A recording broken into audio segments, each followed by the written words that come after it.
हमने लगाया पहले, उसी का फल हम अब पा रहे हैं। आगे से कौन प्रभु ने वही सृष्टि चला रहे हैं। आगे सृष्टि प्रभु ने वही सृष्टि चला रहे हैं।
छोटा सा होता है, फिर उसमें से धान निकलता है और उसमें भी कुछ नहीं होता, धीरे धीरे समय से उसमें कण आता है। वो कौन करता है? वो परमात्मा ही करता, कोई वैज्ञानिक उसको नहीं बना सकता। बैठे हैं जो धान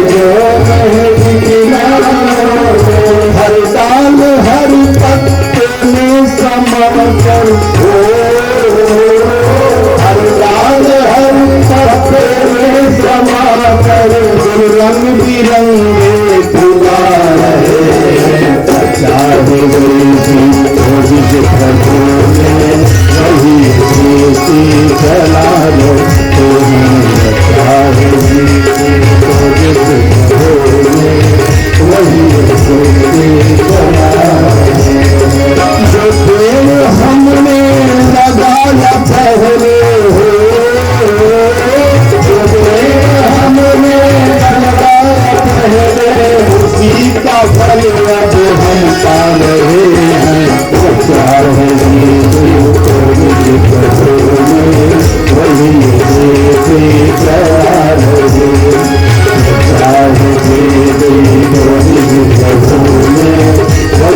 हैं भगवान ध्यान में नहीं आते, सारा संसार ही हमारे दिमाग में ध्यान में आता है।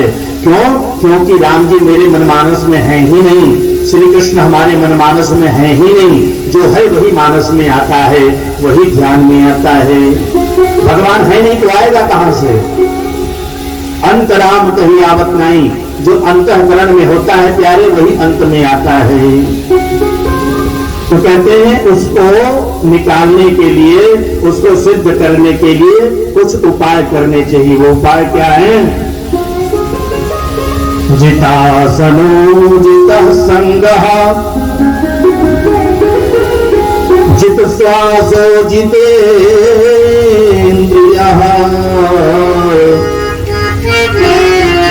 भोले भगवती रूपे मनः संधारये धिया। सबसे पहले आसन को जीतना चाहिए। किसको जीते? आसन। यहाँ तो आप लोग सब लोग सोफे पर कुर्सी पर बैठ के कथा सुन रहे हो। अधिकांश जगहों पर हमारे श्रोता सज्जन जमीन में बैठ करके कथा सुनते हैं और जमीन में बैठ तो जाते हैं, 3 घंटे में 30 बार पालथी बदलते हैं, कभी इधर पैर करते हैं, कभी इधर पैर करते हैं और कभी भगवान की तरफ ही पैर करके बैठ जाते हैं। मतलब 10 मिनट भी एक आसन पर हम बैठ नहीं पाते हैं। तो व्यक्ति संसार को क्या जीता जिसने आसन ही नहीं जीत पाया। तो कम से कम एक आसन पर ज्यादा देर बैठना सीखें। जितासन, हमारे यहाँ कई आसन बतलाए गए हैं, उनमें सुखासन, पद्मासन, कमलासन, जो भी आपको प्रिय लगे उस आसन में बैठ करके कुछ देर भगवान का ध्यान करना सीखें। किंतु दरिद्रासन पर न बैठें। दरिद्रासन कौन होता है? दरिद्रासन वो होता है जिसमें व्यक्ति अपने दोनों पांतियों को ऐसे मोड़ करके हाथ ऐसे बांध लेता है, इसको कहते हैं दरिद्रासन। इस आसन पर जो बैठ करके काम किया जाता है उसको दरिद्रता ही प्राप्त होती है। इसलिए खाली समय में भी इस आसन पर कभी नहीं बैठना चाहिए। जो इस आसन पर बैठता है उसके घर दरिद्रता आती है। इसलिए सुखासन, पद्मासन, कमलासन पर ज्यादा बैठना चाहिए। जितासन, सुखदेव जी ने कहा सबसे पहली बात आसन को जीतो। दूसरी बात जित संग, संग अच्छा बनाओ, संग अच्छा करना चाहिए, अच्छी संगत में रहना चाहिए, संतों का सानिध्य करना चाहिए, भक्तों का सानिध्य करना चाहिए। इससे हमारे मन मानस पवित्र होते हैं।